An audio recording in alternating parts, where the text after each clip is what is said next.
எப்படிப்பட்ட நிறைவை உங்களுக்கு மாமன்னன் தந்தது? மாமன்னன் ரிலீஸ் ஆகி 1 வருஷம் கழிச்சு கூட மாமன்னன் ரிலீஸ் ஆகி அப்போ ஏதோ எலெக்ஷன் வந்துச்சுன்னு நினைக்கிறேன். அடிக்கடி எனக்கு உதய் சார் கால் பண்ணுவார். தேங்க்ஸ் சொல்லுவார்.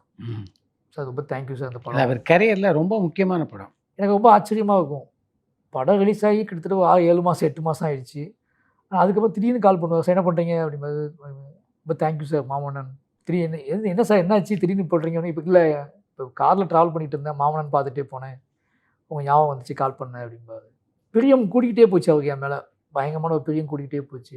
நீங்கள் நல்லா கேட்டீங்க அப்படின்னா, மாமன்னனில் ஃபஸ்ட்டு சொல்லணும் அப்படின்னா, மாமன்னன் எனக்கு என்ன கொடுத்துச்சு அப்படின்னா, நீங்கள் நேர்மையாக ஒரு விஷயத்த அது சம்மந்தப்பட்ட யார்கிட்ட சொன்னாலுமே அதுக்குள்ளே ஒரு நேர்மையும் ஒரு உண்மையும் இருக்குது அப்படின்னா, அந்த கதைக்குள்ளே ஒரு நிஜம் இருக்குது அப்படின்னா, அதை சொல்கிறவங்ககிட்ட அதுக்கான தார்மீக உரிமை இருக்குன்னா, அதை யாராக இருந்தாலும் அக்செப்ட் பண்ணிக்குவாங்க அப்படிங்கிறத நான் புரிஞ்சுக்கிட்டேன்.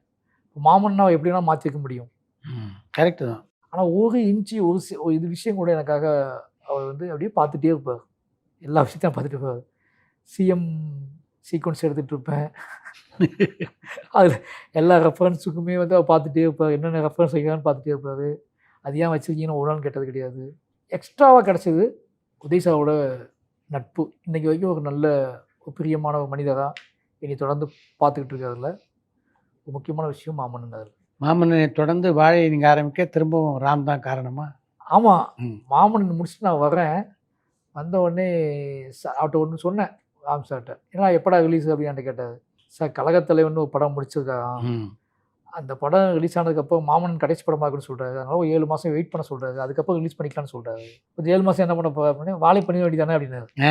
ஆஹா நல்லா இருக்கே அப்படின்னு சொல்லிட்டு அப்படி உடனே ரெடி பண்ணது தான் வாழை.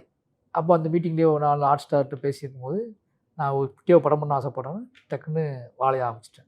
உதய் சார் உடனே அவர்கிட்ட சொல்லணும்ல. அப்புறம் சார் நான் வாழைங்க படம் பண்ண போவேன் அப்படின்னேன். என்ன சார் படம் ரிலீஸ் ஆக வெயிட் பண்ண மாட்டேன்றீங்க அப்படின்னாரு. நீங்கள் சொந்த பேனர் ஆரம்பிச்சிருக்கேன், நீங்கள் வந்து கிளாப் பண்ணி வச்சுட்டு போங்க அப்படின்னா, திருநெல்வேலிக்கு வந்து கிளாப் பண்ணி சொல்லி வச்சுட்டு போனார். வாழையை ஃபஸ்ட்டு பார்த்ததுமே வாழையை வந்து உடனே வெயிட் பண்ணி உடனே அவர் உதய் சார் படம் பார்த்துட்டார்.